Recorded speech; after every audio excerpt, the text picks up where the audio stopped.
Magandang gabi mga kahuan. Narito na ang ating latest weather update today evening edition.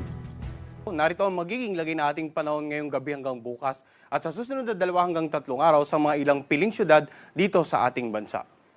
Sa ngayon, patuloy na apekto ng shear line itong hilaga at silangang bahagi ng Mindanao. Mapapansin naman natin yung maninipis na ulap patuloy na nakaka-apekto dito nga sa Luzon at Visayas. Ito naman yung amihan at ilang araw na rin tayong nakakaranas nga ng malamig na temperatura sa ating temperature monitoring simula nung naranasan natin ang kasalukuyang amihan nung nakarang taon, Oktubre, nakapagtala tayo ng pinakamababang antas ng temperatura dito nga sa may bandang La Trinidad, Benguet. Umabot lamang ng 12.1 degrees Celsius noong January 12 ang minimum temperature dito. Samantala sa Baguio naman, 12.9 degrees Celsius ng parehas na araw at dito sa Metro Manila kahapon naitala natin 20.2 degrees Celsius lamang, samantala sa Tugigaraw umabot ng 18.4 degrees Celsius. Kaya napansin nyo po, ilang araw na rin na masarap na matulog sa gabi sapagkat hindi ganun kainit, malamig. Minsan kailangan kahit mag-electric fan na lang tayo, hindi na natin kailangan mag-air conditioning. At inaasahan natin na posible pa rin tayong makaranas ng ganitong kababang temperatura hanggat umiiral ang kasalukuyang amihan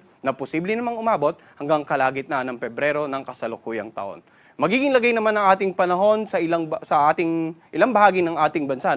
Unahin natin yung apektado ng shear line. Dito sa may bandang Southern Leyte, dito sa Northern at saka Mindanao, Caraga at Davao Region, inaasahan natin. Maulap, may mga kalat-kalat na pag-ulan at pagkidlat bukas dahil nga apektado ito ng shear line. Sa natitirang bahagi naman ng Visayas at ng Mindanao at maging dito sa may bandang Palawan at Kalayaan Island, inaasahan natin bahagyang maulap hanggang sa maulap, maliban lang sa mga ilang pulupulong dagli ang pag-ulan na minsan may mga kasamang pagkidlat at pagkulog, lalo na sa dakong hapon o gabi.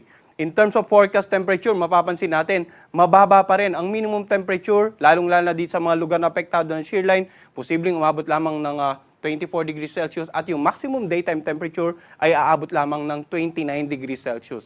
Samantala sa Luzon area naman, inaasahan natin na patuloy na pag-iral ng amihan dito sa silangang bahagi ng Northern at Central Luzon, dito sa may bandang Bicol region, inaasahan natin maulap, may mga kalat-kalat na mahinang pag-ulan at dahil nga sa amihan. Sa natitirang bahagi naman ng Northern at Central Luzon, ng Southern Luzon, kasama nga ang Metro Manila, asahan naman natin na generally maliwalas ang panahon. Medyo may kainitan, pero kung magkaroon ng pag-ulan ay dala lamang ng amihan, mga mahinang pulo-pulo lamang, lalo na sa either madaling araw o dakong hapon o gabi. And so far, wala naman tayong inaasahang bagyo na makakapekto sa ating bansa.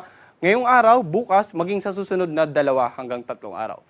Samantala, dahil naman sa umiiral na amihan, may nakataas tayong gale warning. Yung mga lugar o bahaging karagatan na naka-highlight ng pula, dito sa may bandang Northern Luzon, yung mga karagatan sa paligid nga ng Batanes, Babuyan Island, Northern Coast ng Ilocos Norte, Northern Coast ng Cagayan, dito sa Northern at saka Eastern Coast ng Catanduanes, dito nga sa Northern Coast ng Northern Samar, dito sa Eastern Samar at maging dito sa Leyte, Southern Leyte, hanggang dito sa may bandang Caraga region, yung mga areas na naka-highlight ng red, inaasahan po natin na magiging maalon hanggang sa napakalon. Hanggat maaari muna pumalaw dito yung mga kababayan nating mangingisda at yung mga may malilit na sakyang pandagat. At dito naman sa Metro Manila, ang araw ay lulubog mamaya 5:46 ng hapon, sisikat bukas ng alas 6:25 ng umaga.